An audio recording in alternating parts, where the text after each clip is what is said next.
Hello guys, आज हम लोग देख रहे हैं संगम काल से प्रमुख उठने वाले क्वेश्चन। ठीक है, टॉपिक पर आते हैं। पहला क्वेश्चन कहता है संगम युग में उदयपुर किसके लिए विख्यात था। तो संगम काल जो आपका आता था, देखिए संगम काल जो है आपका चोल के समय उत्पन्न हुआ था, लेकिन मध्यकाल के बाद भी संगम काल का उत्पन्न फिर से होता है। ठीक है, तो दो बार हम संगम काल को पढ़ेंगे। संगम युग जो है आपका उदयपुर किसके लिए विख्यात था। तो संगम युग है जो आपका कपास के व्यापार के लिए उत्पादन प्रमुख केंद्र था, और यहाँ से कपास का निर्यात किया जाता था। ठीक है, अगला है तोलकाप्पियम ग्रंथ संबंधित किससे है। तो व्याकरण और काव्य से संबंधित है। धार्मिक कविताओं का संकलन कुरल किस भाषा में है। तो तमिल भाषा में है, क्योंकि ये देखिए संगम जो काल था ये आपका साउथ इंडिया का था। साउथ इंडिया का था यहाँ पर। ठीक है, तो वहीं से ही आपका संगम काल प्रारंभ होता है, और वहीं पर इसीलिए अब जो वर्ड देखने को मिलेंगे आपके साउथ इंडिया के वर्ड देखने को मिलेंगे। किस संगम युग काल में संरक्षण में 3 संगम का आयोजन होता है। तो पांड्य के संरक्षण में, जब आपके पांड्य, चेर, चोल, पांड्य 3 जो वंश होते हैं, तब संगम काल प्रारंभ होता है। एक बार फिर जब हम लोग आगे पढ़ेंगे हरिहर बुक्का वाला, वो भी संगम युग है। ठीक है, तो यहाँ पर हम लोग 2 संगम काल पढ़ेंगे हिस्ट्री में। इसके बाद आगे आते हैं। लाल चेर के नाम से प्रसिद्ध हुआ चेर शासक कौन था जिसने कगड़ी यानी पत्तनी की मंदिर निर्माण करवाया था। सेन गुट्टवन, ये कभी आया नहीं है, तो ऐसे क्वेश्चन मत याद रखिए। तमिल भाषा में सिलिपादिकारम और मणिमेखला नामक गौरव ग्रंथ के संबंधित हैं। ये आपके हिंदू धर्म से संबंधित हैं। कौन संगम युगीन व्याकरण रचना सर्वाधिक महत्वपूर्ण मानी जाती है। तो व्याकरण की रचना जो थी आपकी तोलकाप्पियम, ये प्रमुख रचना थी। मुजरिस किस राजभाषा का बंदरगाह था। तो मुजरिस जो था आपका चेर का था, चेर का प्रमुख बंदरगाह था। प्राचीनतम तमिल देवता मुरुगन किस वैदिक देवता के सदस्य हैं। तो स्कंदे कार्तिकेय को मानते हैं। देखिए जो मुरुगन हैं ये आपके बहुत मतलब साउथ इंडिया में बहुत बड़े बड़े देवता हैं। ये बहुत पूजा था। आप जब साउथ की मूवी देखते होंगे, जैसे बाहुबली है, बाहुबली में शायद किसी का नाम भी है मुरुगन, है ना। तो वैसे ही क्या नाम है, ये वहाँ के देवता हैं बहुत बड़े बड़े। संगम काल में साहित्य में कौन, को, मन्नन किसके लिए प्रयुक्त होते थे। तो ये राजा के लिए शब्द प्रयोग होते थे। तमिल काव्य का इलियड किसे कहा जाता है। ये सिलिपादिकारम है। देखिए इलियड ये रचना है। इलियड और ओडिसी ये क्या है, ये आपकी रचनाएं हैं।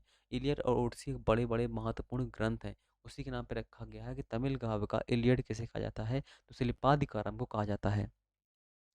चेर का शासन किस क्षेत्र पर था। तो चेर जो था आपका केरल पर थे। चेर वंश का प्रसिद्ध शासक कौन हुआ है। तो सेन कोट्टवन आपका हुआ है। चोल वंश का प्रसिद्ध शासक कौन था। तो कारिकिल था, कारिकिल। आपने राजेंद्र चोल नाम सुना होगा, है ना, ये सब इसी शासक थे। चोल काल में सूती वस्त्र उद्योग प्रमुख केंद्र कौन था। तो उदयपुर था। तोल काप्यम रचना किसने की थी। तोल काप्यार ने इसकी रचना की थी। चोल काल में सर्वोच्च न्यायालय को क्या कहा जाता था। उसे बोलते थे मनरम। पांड्य की राजधानी क्या थी। पांड्य की राजधानी मदुरै थी। तमिल का गौरव ग्रंथ जीवक चिंतामणि, ये एक महत्वपूर्ण ग्रंथ है जीवक चिंतामणि। ये जैन धर्म से संबंधित है आपका। संगम किससे संबंधित है। संगम ये विद्वानों का एक मतलब बहुत बड़ा झुंड आया करता था, जिसे हम संगम बोलते हैं। और वहाँ पर रचनाएं हुआ करती थी, लोग अपनी अपनी रचनाओं का व्याख्यान किया करते थे। ठीक है, स्ट्रैबो के अनुसार संगम युग के किस वंश के शासक ने रोमन सम्राट अगस्टक के दरबार में 20 ईसा पूर्व के लिए लगभग अपना दूत भेजा था। तो पांड्य नरेश ने भेजा था। अ, तमिल काव्य का ओडिसी किसे कहा जाता है। तो मणिमेखला है। ठीक, क्योंकि हमने यहाँ पर इलियड और ओडिसी दोनों की बात की है, तो इलियड अलग ग्रंथ है और ओडिसी अलग ग्रंथ को कहा गया। मणिमेखला को ओडिसी कहा गया है।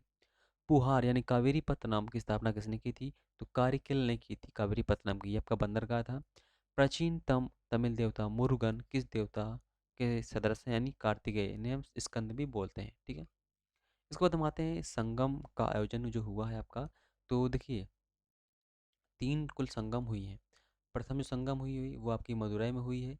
दूसरी आपकी कपाटपुरम यानी अलव्य में होती है। तृतीय जो आपकी मदुरै में होती है। जो प्रथम की अध्यक्षता की थी वो आपकी अगस्त्य ऋषि ने की थी। दूसरे की भी उन्होंने ही की थी।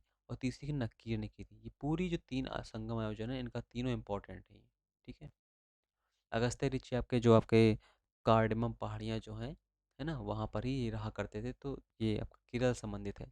तो यहाँ पर हम लोगों ने संगम काल को कंप्लीट कर लिया। इसके बाद हम आगे जो देखेंगे गुप्त काल को देखेंगे, काफ़ी इंपॉर्टेंट है। तो जितने इंपॉर्टेंट क्वेश्चन बन रहे हैं उन सबको हम कवर करते हुए चल रहे हैं। ठीक है, मिलते हैं नेक्स्ट वीडियो में। Thank you.